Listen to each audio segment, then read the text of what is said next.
Unraveling the Past Perfect, a journey through time.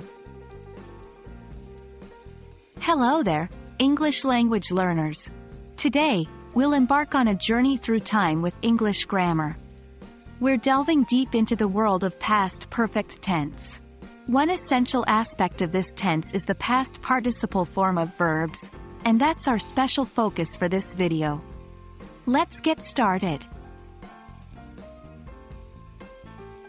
The past participle is a verb form that indicates an action has been completed in the past.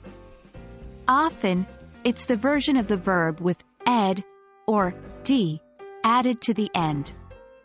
For regular verbs, it's easy to form. For example, talk becomes talked, and walk becomes walked. However, it's the irregular verbs that can be trickier.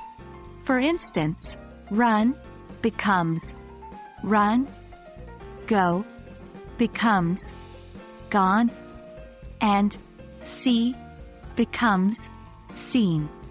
So it's important to learn and practice these.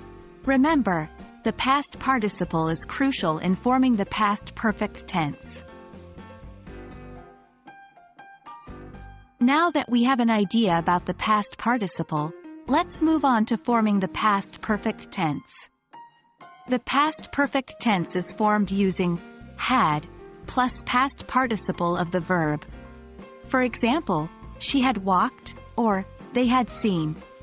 It's used to express an action completed before another action in the past.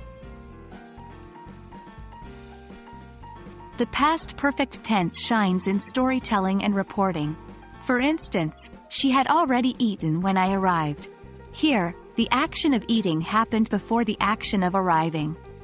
So, understanding the sequence of events is key in the usage of past perfect tense. That's it for today's journey through the fascinating world of past perfect tense and past participles.